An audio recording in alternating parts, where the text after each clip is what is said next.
coming home and just having happy times with my family. I just realized that all this that we've been seeing might have been more Brittany's dream and want than Cindy's. It's time for love after lockup, baby.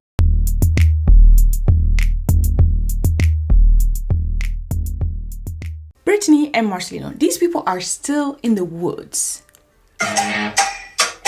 Ooh, he's doing the salt bay thing. Isn't it great when a guy's up in the kitchen cooking for his family? It is a beautiful sight to behold. Now let's see. Are you guys ready to eat? So that is Brittany's dad, and with the new woman. Why they're doing all of this? And Cynthia's there. Cynthia's just there the entire time, looking uncomfortable, looking sad, looking hurt. Like if you see the look on that woman's face, like she's going through it. And I don't know why these people chose to do all this here. You know, sometimes you got these couples that are like lovey-dovey, they're all huggy and all these type of things. But you know, you have to read the room. You have to read the room. There's a woman out here who, she hasn't had whatever closure Brittany is trying to get her to have, because her and the dad haven't even sat down and have a real conversation. They've just been tippy-toeing around each other. That's what we're seeing anyway. And the woman looks more and more distraught every single day. She looks so distraught and so beaten down. And this is not helping. And she... Look at that. Just like, huh? Must be nice. Blew it with him. And I think that she needs closure. Do you have a moment? Do you want to maybe take a little walk and catch... Whew. It's like, I don't know how long she hasn't seen the guy, but it's like she's so uncomfortable even being in his presence. She's so uncomfortable even talking to him. She's so like kind of awkward kind of thing. I don't know. This just seems like it's bringing more trauma to the poor woman. And I don't know if it's going to work. I know a lot of you have said in the comments that you don't know if what Brittany is trying to do is actually working or not. I've been saying that she's even better than the therapist that they were going to because of her soothing voice. She knows what the mom is going through. She's been through it before.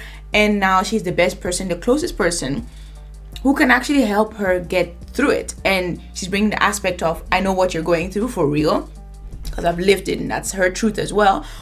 And also the fact that she's her daughter and that she's so close to her that when she's giving this advice and trying to encourage her, that it will hit different than a complete stranger, or so we hope. So I thought this was really going to work. But the more I'm looking at it and the more I'm seeing them going through and walking through all her past trauma and revisiting everything and opening, like just pouring salt on her open wounds, then I'm realizing that this might go the other way. It might.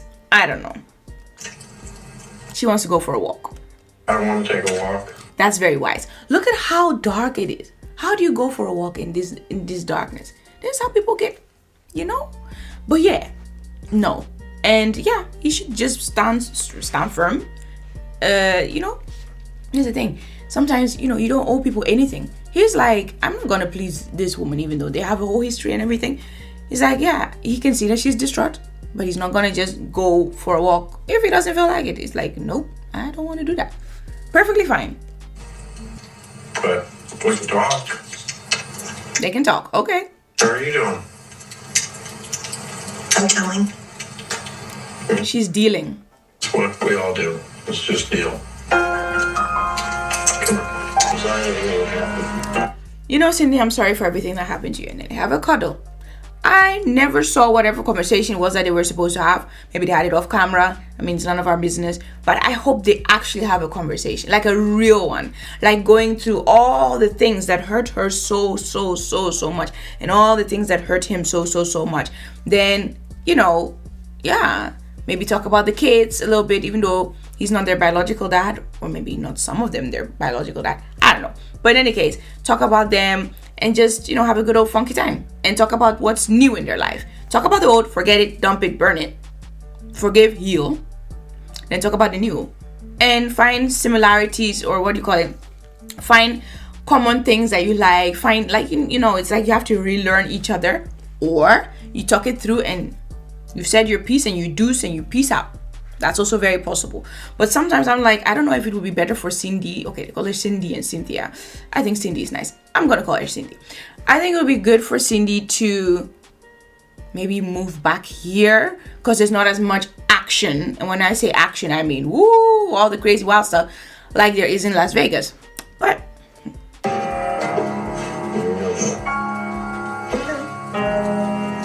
One path before that. It's not a good thing, so. I don't know if it's a good idea that Brittany brought Cindy here. Only time will tell. I think Cindy's got a long road ahead. Let's go. are you gonna help her on that road? Probably not. He's got a new life. He's got a new wife. Or girlfriend or fiance, something like that. And yeah, some people just don't want to be saddled up with all the drama all the time. But you know, it's not really her fault.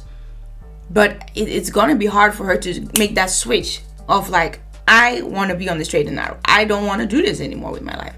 Sports, huh? Constantly crying. There should be a happy moment. Everybody's here, you know, but here she is in the background smoking. Probably because they don't want, you know, people smoking around the kids as well, obviously. So she's like far removed from everybody smoking. That's her way of dealing with her stress and isolating herself from everybody else. No, don't you dare. And then they're having a little moment. She's trying to put the whatever, marshmallow, whatever in his face. And they're having a little kiki ha ha ha.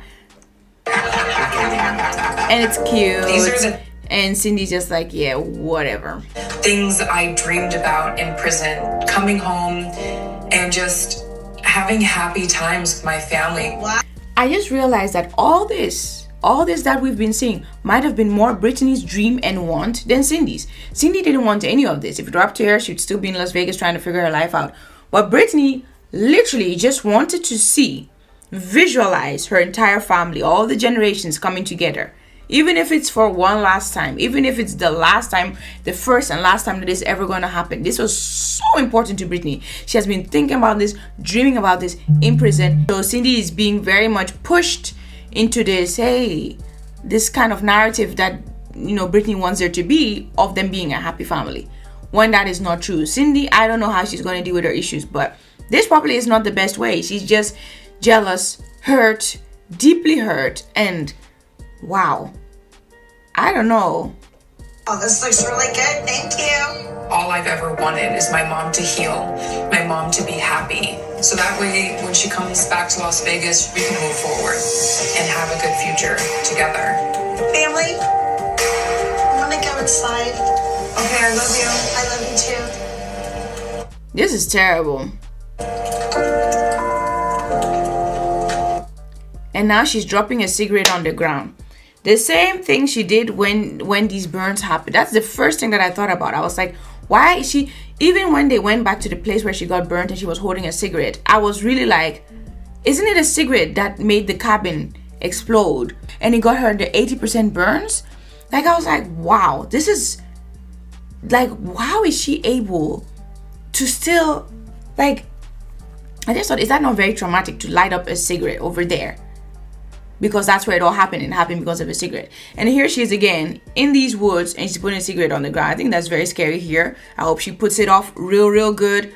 But yeah, I'm just wondering if all this is not too triggering, like just triggering certain emotions and even smells and things like that, right? It's reminding her of a time that she'd rather forget. But yeah, she had to exit the situation. That's how not happy she is. I hope Brittany is realizing this, because it really seems like she is in kumbaya land right now, and she's like, oh, look at the whole family together. This is so cute. It's so nice. It's everything I've dreamed of. Whereas Cindy's just like, I'm so lonely. Very sad. Anyway, guys, if you're not already part of the family, make sure you hit thumbs up as onto that subscribe button. Comment because I really want to know what you think. Like because you obviously like this video, and hit the notification bell. I shared it. I'll see you in the next video, which will be tomorrow. Daily videos up in here. In the meantime, make time for glorious life. It's time to start living it right. God bless.